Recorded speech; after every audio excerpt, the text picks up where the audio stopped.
Tad apstīsimies vēl video veidošanas rīkus. Pašlaik ir divi tādi lielie video veidošanas rīki, kas ir izlauzušies atpazīstamības ziņā. Viens ir Synthesia, jeb respektīvi tas ir rīks, kas ļauj uzģenerēt šādus te Hey, I'm Alex. mākslīgā intelekta avatarus. Tātad šis ir rīks, kas ļauj tātad izveidot šo mākslīgā intelekta avataru, kurš var jūsu tekstus norunāt, nolasīt un sasinhronizēt viņu lūpu kustības ar jūsu tekstiem. Es neesmu iztestējis vēl maksas versiju, bet es redzēju, ka maksas versijā ir arī iespējams, ka jūs augšuplādējat sevi kā avataru, un tad tur ir jāskatās, kāds tad būs tas pienesums. Un tad viņi var izmantot dažādiem tur reklāmu tekstiem, apmācību tekstiem, vai kur ir iespēja clone your voice un 120 valodas. Un tas, ko es izdarīju, es uztaisīju latviski tekstiņš, kuru es ievadīju iekšā, un es pēc tam arī nošērošu, un zem šī te video būs saites, kur jūs varat šo te pašu izdarīt un izmēģināt, teiksim, ar savu tekstu. Paklausīsimies, kāds ir rezultāts. Sveiki, mani sauc Amēlija. Šodien es jums pastāstīšu 5 veidus, kā piesaistīt klientus internetā. Pirmais ir parādot, ka jūs esat savas jomas eksperti. Klienti negrib strādāt ar amatieriem. Man liekas, ir dīvaini, bet noteikti labākais mākslīgā intelekta ģenerētais teksts, balss, kādu es esmu redzējis no visiem, kas ir iepriekš šādi tipi risinājumi bijuši.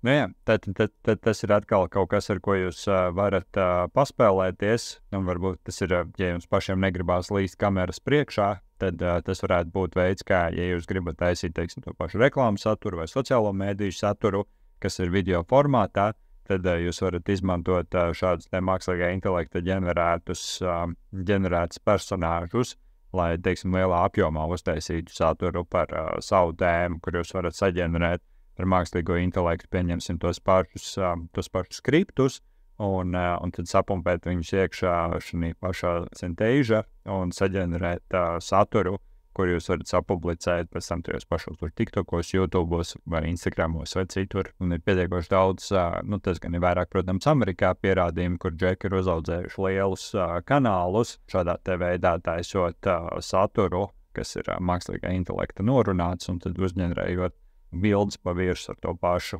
Midjourney, un, tur, protams, ir ko padarboties, bet iespējams, ka daļai no jums tas būs vienkāršāk un ātrāk nekā to izdarīt ar tur pašiem ar kameru, ja jums negribās līst kameras priekšā.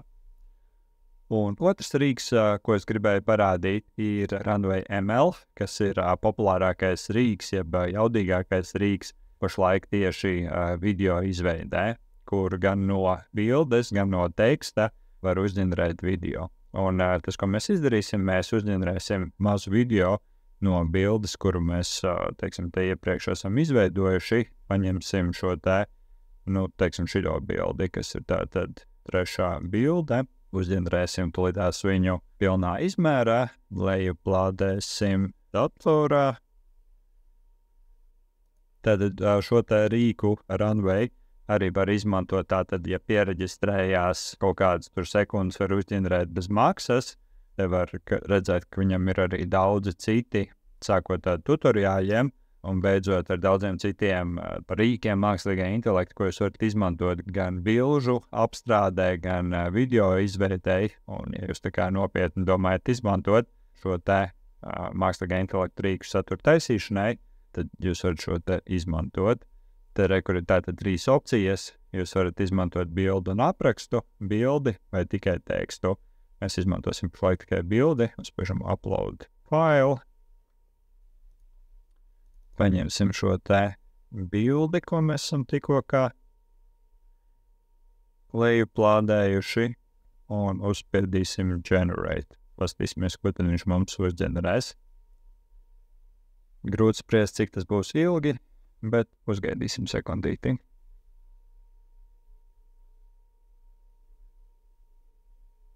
Šis noteikti ir ātrāk nekā pašam iet un filmēt. Jā.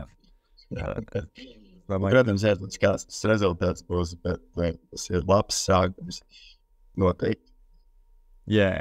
Viņi atkal var izmantot vienkārši kā fonu kaut kādam sociālo mediju saturam, lai pievērstu uzmanību, jo jāatcerās, ka veidojot sociālo mediju saturu, mūsu viens no pamatu uzdevumiem ir noķert potenciālās auditorijas uzmanību. Un man liekas, ka mākslīgā intelekta ģenerēti video un bildes ir ļoti labs veids, kādā veidā mēs varam noķert uzmanību, jo tur notiek kaut kas neparasts, un ja tas notiek vēl pie tam kontekstā ar mūsu produktu vai mūsu saturu, tad ir daudz lielāka iespējamība, ka tas pievērsīs to cilvēku uzmanību. Paskatīsimies tātad, ko viņš ir sadarījis.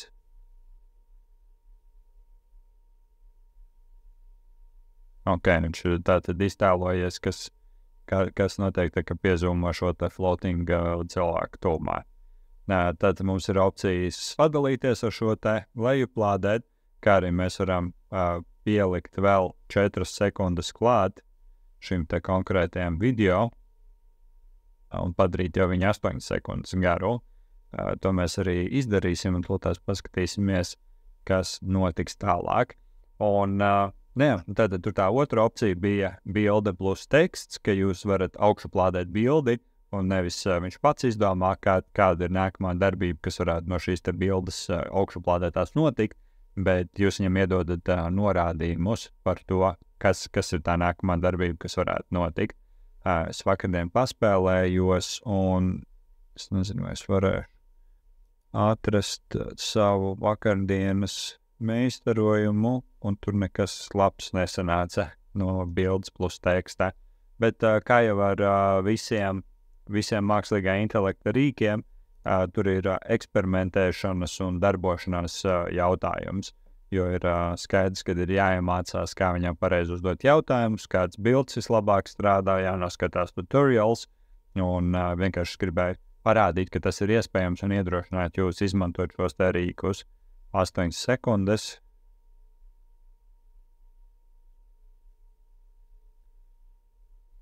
Viņš tad to pašu paturpināja.